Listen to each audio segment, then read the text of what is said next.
Ich hätte früher niemals gedacht, dass meine emotionalen Verbindungen, mein Umfeld etwas mit meinen Zähnen zu tun haben könnte, bis ich angefangen habe, näher hinzuschauen.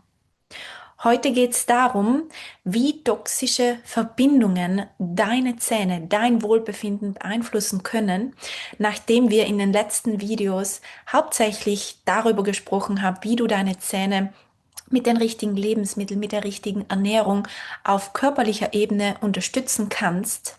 Und heute möchte ich eben in ein emotionaleres Thema eintauchen, in das Umfeld, in die Kraft des Umfelds und eben des richtigen beziehungsweise des toxischen Umfeldes. Schön, dass du hier bist. Dieser Kanal ist dazu da, Frauen aus ihrer Erschöpfung, aus ihrem Festgefahrensein rein in ihre volle Kraft zu bringen, das Leben zu führen, das sie sich so sehr wünschen. Und aus den letzten Videos haben wir einen kleinen Exkurs in das Thema Zähne gemacht, ganzheitliche Zahngesundheit. Und ich möchte das noch etwas weiterführen, aber grundsätzlich bleibt der Kanal dazu da, um eben Frauen in ihre Kraft zu bringen.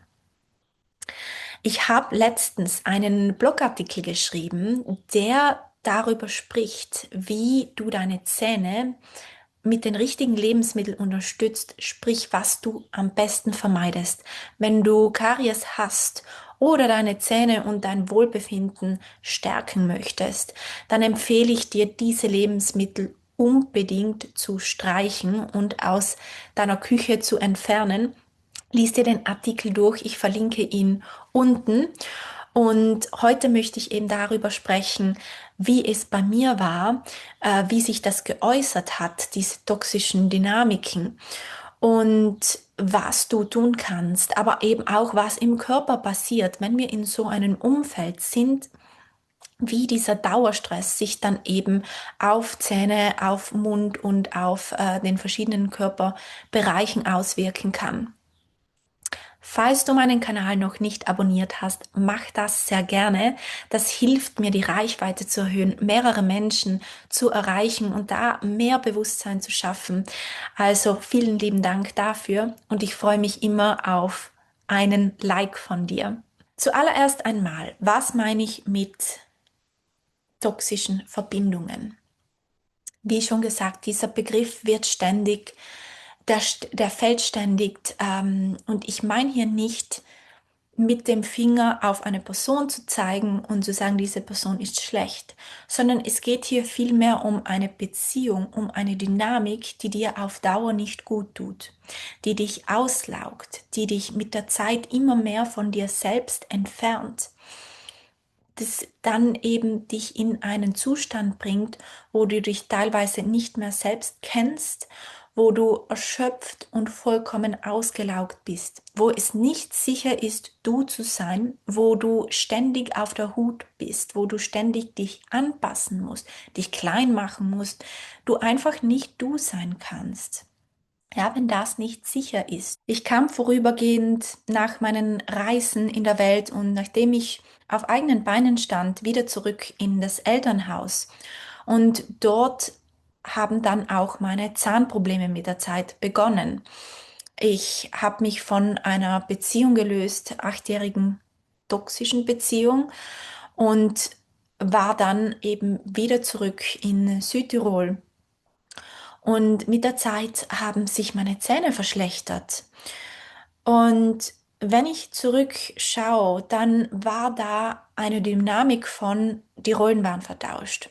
Das heißt, ich war nicht wie die Tochter, sondern ich war mehr die, die gehalten hat, die stabilisiert hat, die sich gekümmert hat, gesorgt hat. Da war ganz viel Verantwortung, ganz viel Druck auf mir und das eben schon von klein an.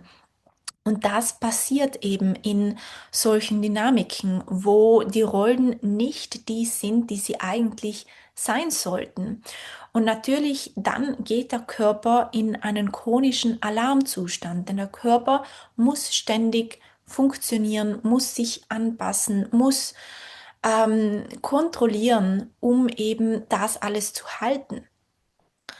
Mit der Zeit habe ich mich dann von mir selbst entfernt, weil ich gelernt habe, dass es sicherer war, mich anzupassen. Sprich, es war nicht sicher, dass ich meine Meinung äußerte, dass ich meine Bedürfnisse äußerte, dass ich mein Leben lebte, dass ich nach meinen Werten lebte. Denn wenn ich das tat, dann folgte eben Beschämung, es folgte Kritik, es folgte ein Auslachen, ein Ignorieren, ein Herabsetzen, es kam Neid. Also es war also sicherer, wer zu sein, eine Maske zu tragen, die ich nicht wirklich war. Und auch es gab dort ganz viel Unberechenbarkeit, sprich, das System war konstant auf der Acht, konstant auf der Hut. Was darf ich sagen? Kann ich das jetzt sagen? Was passiert, wenn ich das sage, wenn ich das tue? Also so dieser Eierschalentanz, dieses von 0 auf 100, ja? Alles ist ruhig und auf einmal kommt dieser Wutanfall, kommt dieses Beschämen, kommt dieses Zurückziehen, total unbegründet. Und eben wenn da keine Stabilität im Kontakt ist, dann ist der Körper ständig eben auf der Hut im Alarm. Mm, Und so folgt dann eben dieses People-Pleasing, dieses konstante Anpassen, und das ist dann verbunden mit ganz viel Schuld, mit ganz viel Scham und eben diese inneren Konflikt. Und so zieht man sich dann auch mit der Zeit immer mehr zurück. Und das führt dann dazu, dass die ganze Lebensfreude, die ganze Lebensenergie geraubt wird. Ja, das entfernt dich dann, also mich hat das dann so von mir selbst entfernt, dass ich mich so weit zurückgenommen habe, dass ich alles runtergeschluckt habe, alles für mich behalten habe, ein Leben gelebt habe, das nicht meines war und dementsprechend dann die Energie verloren habe, die Freude verloren hat und einfach dann auch total in eine Depression geraten bin und mich selbst dann verloren habe, also mich selbst verraten habe, wenn man das so ausdrücken will, aber auch meine Identität komplett aufgegeben habe. Und wenn wir uns jetzt anschauen, was im Körper passiert bei so einem Verhalten, bei solchen Mustern, bei diesem chronischen Dauerstress, wenn das Trauma im Körper gespeichert ist und wir in so einem Umfeld sind, dann ist der Körper im Dauerstress. Der Körper kann nicht in die Entspannung gehen, weil er ständig auf der Hut ist. Was kann ich sagen? Wie muss ich mich verhalten? Was tue ich, wenn? Das heißt, das System, der Kopf ist ständig am Denken, ständig am Kontrollieren. Und eben, wenn du dann in so einem Dauerstress bist, wie ich es eben war, dann bist du in einem Überlebensmodus. Im Überlebensmodus, sprich im Sympathikus. Und du musst ständig alles halten, ständig funktionieren, die ständig anpassen und so ist dann auch keine Entspannung möglich. So kann der Körper dann auch gar nicht in die Regeneration, in die Regulation gehen, was dann ja auch so wichtig ist für die Heilung. Der Körper ist gemacht, dass er sich selbst heilen kann. Und wenn wir ständig im Überlebensmodus sind, dann hat der Körper gar keine Chance, in diesen Zustand zu kommen, im Parasympathikus zu kommen.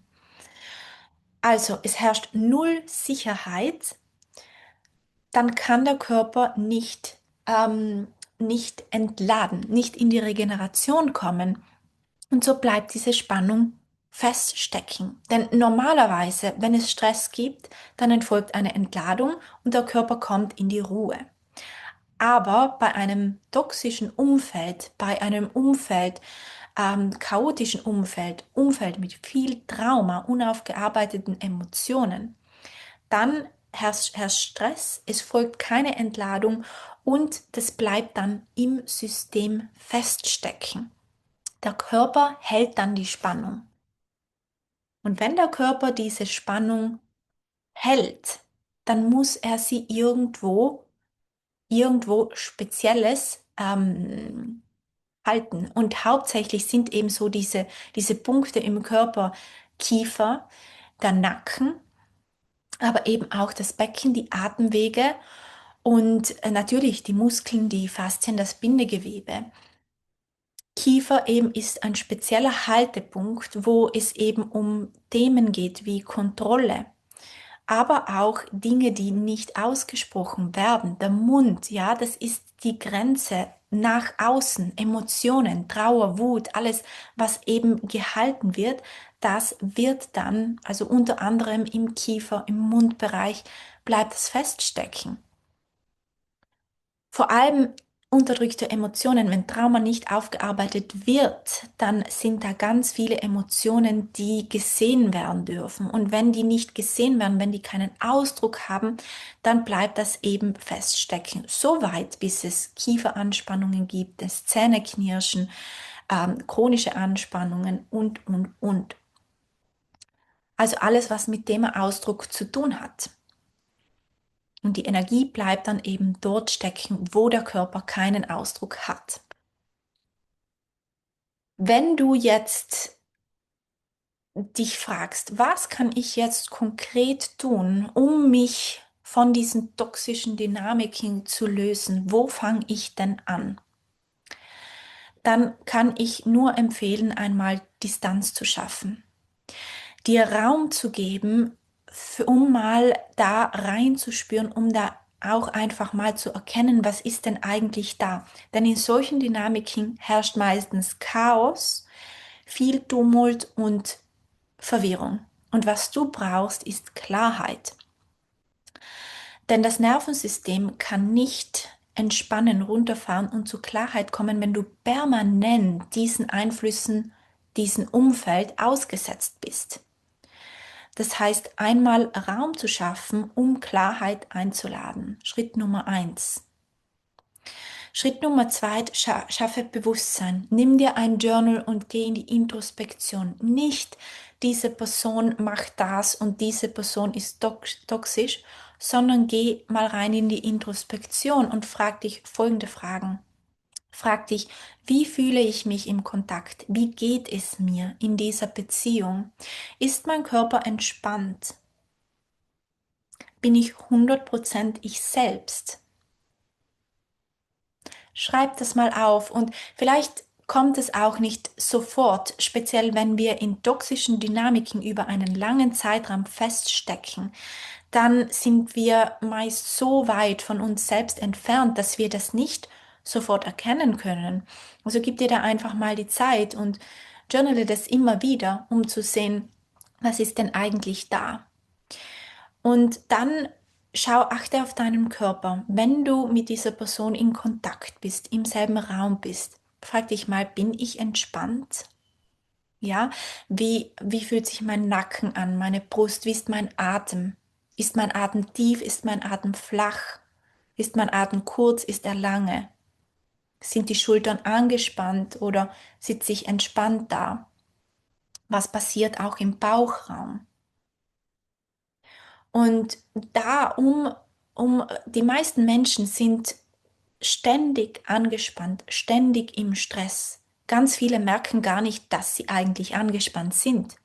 Und da kann ich dir nur empfehlen, einfach kleine Routinen zu schaffen. Das heißt 10 Minuten am Morgen oder am Abend und am Abend, also beides, wo du dich mit deinem Atem verbindest.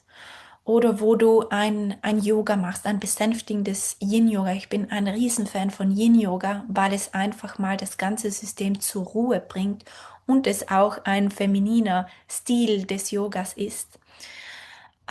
Oder auch, was mir sehr geholfen hat, ist das PMR, progressive Muskelentspannung. Vor dem Einschlafen 10, 15 Minuten die Muskeln zu entspannen. Und wenn du eines dieser Routinen, natürlich, das kann auch total was anderes sein, aber wenn du eines von diesen Routinen täglich machst und mit der Zeit machst, dann spürst du, aha, so fühlt sich mein Körper an, wenn er entspannt ist, wenn er im Frieden ist.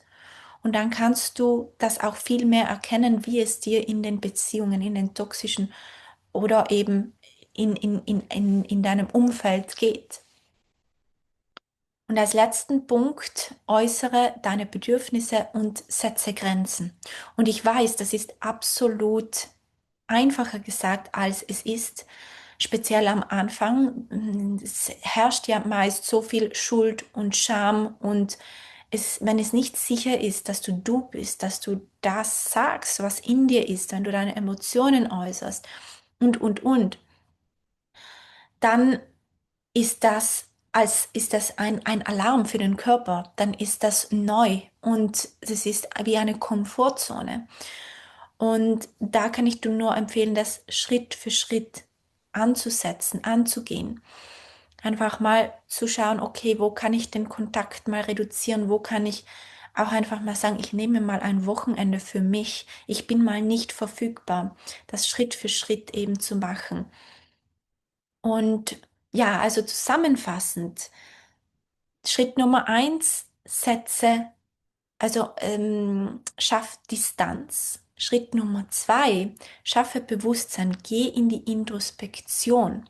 Schritt Nummer drei, achte auf deinen Körper und entspanne deinen Körper. Und Schritt Nummer vier, äußere deine Grenzen und deine Bedürfnisse. Wenn du hier tiefer eintauchen möchtest und Unterstützung möchtest, dann bin ich sehr gerne für dich da. Du findest alles weitere auf meiner Webseite. Buche auch sehr gerne ein kostenfreies Erstgespräch mit mir. So können wir herausfinden, ob mein Ansatz, meine Arbeit sich für uns beide stimmig anfühlt. Und bleib gespannt, denn ich plane einen kostenlosen Workshop zu ganzheitlicher Zahngesundheit, wo wir über die Ernährung, in den Emotionen, Trauma, Nervensystem und eben Tools reingehen, die du täglich für dich nutzen kannst.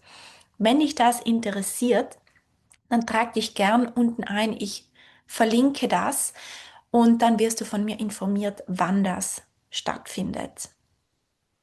Ich sage vielen Dank, dass du hier warst. Ich freue mich von dir zu hören in den Kommentaren oder einfach über das Kontaktformular auf meiner Webseite und wir sehen uns sehr bald wieder.